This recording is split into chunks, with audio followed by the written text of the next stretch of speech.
Hello everyone, welcome back to my channel.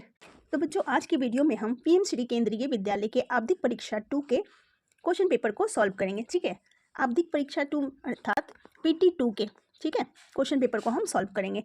ये current session 2025-26 का sample paper है। ठीक है, विषय है हिंदी, कक्षा है 5वीं और इसमें आपको समय दिया जाएगा पूरे 1.5 घंटे और अधिकतम मार्क्स है 30। तो 30 मार्क्स में से 10 मार्क्स आपके होंगे वाचन के, जिसमें आपके पठित गद्यांश और अपठित गद्यांश दिए जाएंगे। उनको पढ़ के आपके प्रश्नों के उत्तर देना है। दूसरा है लेखन 5 नंबर के, ये आपकी किताब से इसमें क्वेश्चन पूरे 5 नंबर का व्याकरण होगा। रचनात्मक लेखन के लिए आपको दिए जाएंगे 5 नंबर और वर्तनी शुद्ध करने के लिए आपको दिए जाएंगे 5 नंबर। तो टोटल हो गए 30 नंबर। ठीक है, तो चलिए इस वीडियो को शुरू करते हैं। तो सबसे पहले है अपठित गद्यांश 5 नंबर के। नीचे दिए गए अनुच्छेद को ध्यानपूर्वक पढ़कर प्रश्नों के उत्तर लिखिए। ठीक है, तो यहाँ पे एक गद्यांश दिया गया है, उसको पढ़कर आपने प्रश्नों के उत्तर देने। तो चलिए जल्दी से इसको पढ़ लेते हैं।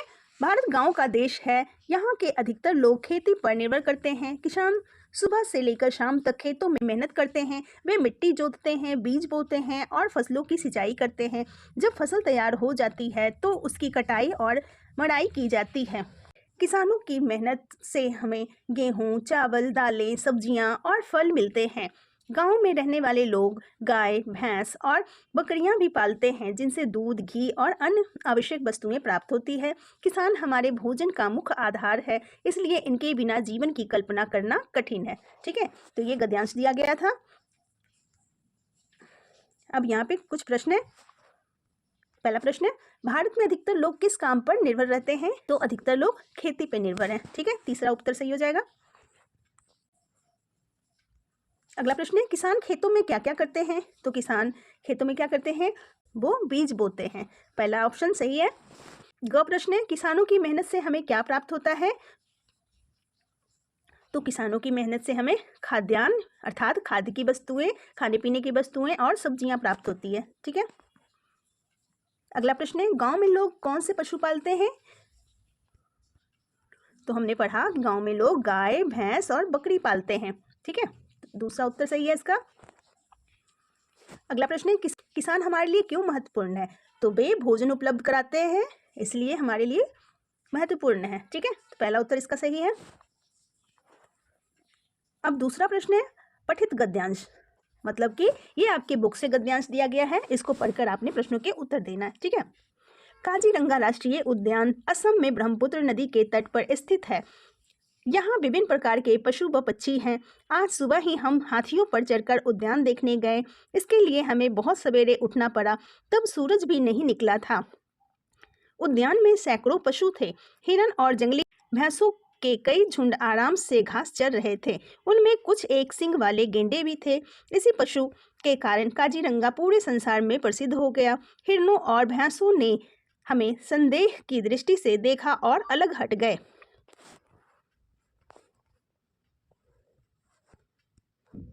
पर गेंडे वहीं जमे रहे। हमने एक सींग वाला गेंडा पहली बार देखा। यह हाथी के बाद भारत का सबसे बड़ा पशु है। इनको इंडियन राइनो भी कहते हैं। यह केवल भारत और नेपाल के जंगलों में पाया जाता है। ठीक है, ये थे आपके पठित गद्यांश। आपने ये पढ़ा है, काजीरंगा राष्ट्रीय उद्यान चैप्टर से है ये। अब यहाँ पे कुछ प्रश्न दिए गए हैं। पहला प्रश्न है, काजीरंगा राष्ट्रीय उद्यान डैश नदी के किनारे स्थित है? तो हमने पढ़ा काजीरंगा राष्ट्रीय उद्यान ब्रह्मपुत्र नदी के तट पर स्थित है। ठीक है, तो आपने यहाँ पे ब्रह्मपुत्र नदी लिख लेना है।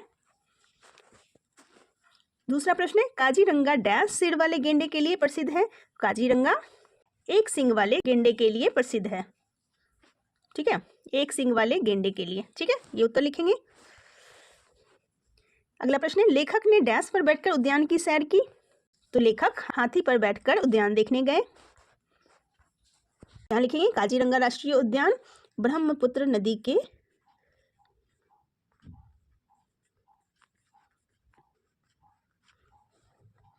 किनारे स्थित है। काजीरंगा एक सींग वाले, यहाँ एक लिख लेंगे, गेंडे के लिए प्रसिद्ध है। लेखक ने डैश पर बैठकर हाथी पर, ठीक है, बैठकर उद्यान की सैर की। अगला प्रश्न है, काजीरंगा राष्ट्रीय उद्यान किस राज्य में स्थित है? तो हमने पढ़ा कि काजीरंगा राष्ट्रीय उद्यान असम राज्य में स्थित है। तो आप लिखेंगे काजीरंगा राष्ट्रीय उद्यान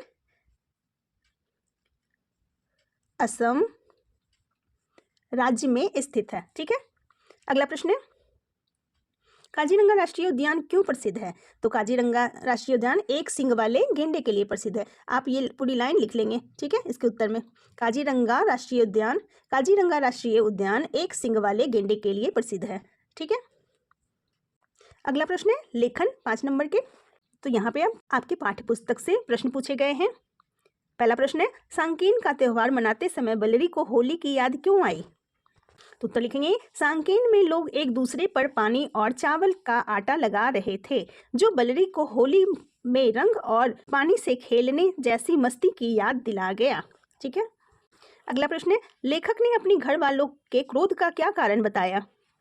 तो लेखक क्या करते थे, गिल्ली डंडा खेलने में इतना ज़्यादा व्यस्त हो जाते थे कि उन्हें ना नहाने का ना ही खाने का कोई सूझ बूझ रहता था, इसलिए उनके घर वाले बहुत गुस्सा होते थे। तो उत्तर लिखेंगे, लेखक ने बताया कि उनके घर वाले इसलिए क्रोधित होते थे क्योंकि वह गुल्ली डंडा खेलने में इतना मस्त रहते थे कि नहाने और खाने की सुध नहीं रहती थी। या फिर आप इसके जगह पे इस क्वेश्चन के उत्तर भी दे सकते हैं, लेखक के अनुसार गुल्ली डंडा और बिलायती खेलों में क्या अंतर है? तो बिलायती खेल जो होते थे वो बहुत ज़्यादा महंगे होते थे, उनके सामान काफ़ी महंगे मिलते थे, और गुल्ली डंडा तो बस पेड़ की डाल तोड़ी, उससे गुल्ली बना लिया और बड़े से डंडा। तो लिखेंगे, लेखक के अनुसार गुल्ली डंडा बिना पैसे के खेला जा सकता है, सिर्फ पेड़ की टहनी से गुल्ली और डंडा बन जाता है, लेकिन बिलायती खेलों के सामान बहुत महंगे होते हैं और उनके लिए खास मैदान या कोर्ट की ज़रूरत होती है। ठीक है, फिर 5वां प्रश्न है, हंस को घायल देखकर सिद्धार्थ ने क्या किया? तो उत्तर इसका लिखेंगे, हंस को घायल देखकर सिद्धार्थ ने उसे अपनी गोद में लिया, उसके शरीर से तीर निकाला और स्नेह से उसकी देखभाल की। उन्होंने अपने सखा को राजवैद्य से मरहम लाने को भी कहा।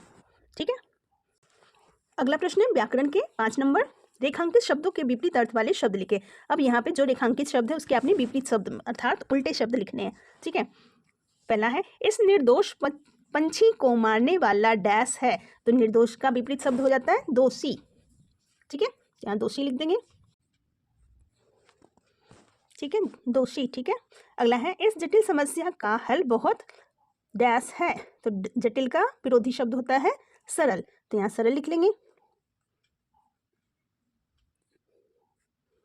ठीक है, अगला प्रश्न है, मुहावरों का अर्थ लिखकर वाक्य बनाओ। तो पहला मुहावरा है 9 2 11 होना, इसका अर्थ है भाग जाना।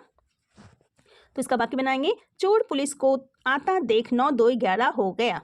ठीक है, दूसरा मुहावरा है लाल पीला होना, अर्थात बहुत गुस्सा होना। बाकी बना लेंगे, मेरी गलती सुनकर पिताजी लाल पीले हो गए। ठीक है, ग है, रेखांकित शब्दों को हटाकर उचित सर्वनाम शब्दों का प्रयोग कीजिए। ठीक है, तो सर्वनाम शब्द होता है जो संज्ञा के बदले में हम लिखते हैं। जैसे यहाँ पे है, चित्रकार जल्दी जल्दी नाव चलाकर दूर निकल गया। चित्रकार क्या है, यहाँ संज्ञा है, तो इसके बदले में हम सर्वनाम क्या लिखेंगे, डैश जल्दी जल्दी नाव चलाकर दूर निकल गया। तो यहाँ लिखेंगे वह। ठीक है, वह जल्दी जल्दी नाव चलाकर दूर निकल गया।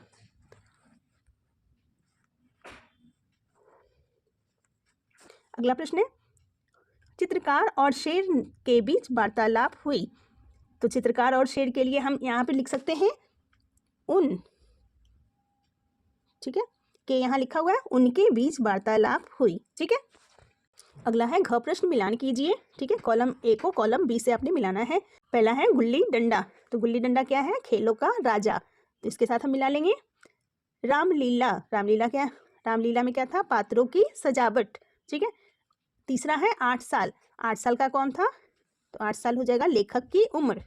ठीक है, चबेना, चबेना क्या होता है, मटर और जौ का जो भुंजा होता है वो, मटर और जौ। गुल्ली बनाना, गुल्ली किससे बनता है, पेड़ की टहनी, तो यहाँ सी हो जाएगा। ठीक है, इस तरह से आप मिलान कर लेंगे। अगला प्रश्न है रचनात्मक लेखन 5 अंक के, मेरा पसंदीदा त्योहार या वाक्यों को ध्यान से पढ़कर एक छोटा सा संवाद लिखिए। ठीक है, संवाद किसके बीच में लिखना है, 2 दोस्त स्कूल में मिलने के बाद आपस में बातचीत करते हैं। तो जब 2 दोस्त आपस में मिलेंगे तो क्या बातचीत होगी, वो आपने लिखना है। ठीक है, तो पहले मेरा पसंदीदा त्यौहार लिख लेते हैं। मेरा पसंदीदा त्यौहार दीपावली है। यह कार्तिक के महीने में मनाई जाती है।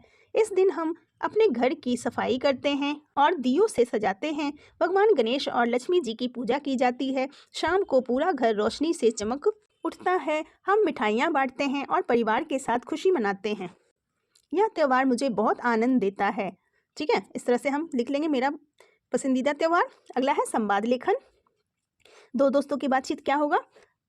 पहला दोस्त है राहुल, दूसरा है अर्जुन। ठीक है, तो राहुल बोलेगा, हाय अर्जुन, कैसे हो? फिर अर्जुन बोलेगा, मैं ठीक हूँ, तुम सुनाओ। फिर राहुल क्या बोलेगा कि मैं भी ठीक हूँ, आज का होमवर्क कर लिया? तो अर्जुन बोलेगा, हाँ मैंने कर लिया, तुमने किया? तो राहुल बोलेगा, लगभग कर लिया है, बाकी स्कूल में पूरा कर लूँगा। ठीक है, इस तरह से संवाद आप छोटा सा लिख लेंगे।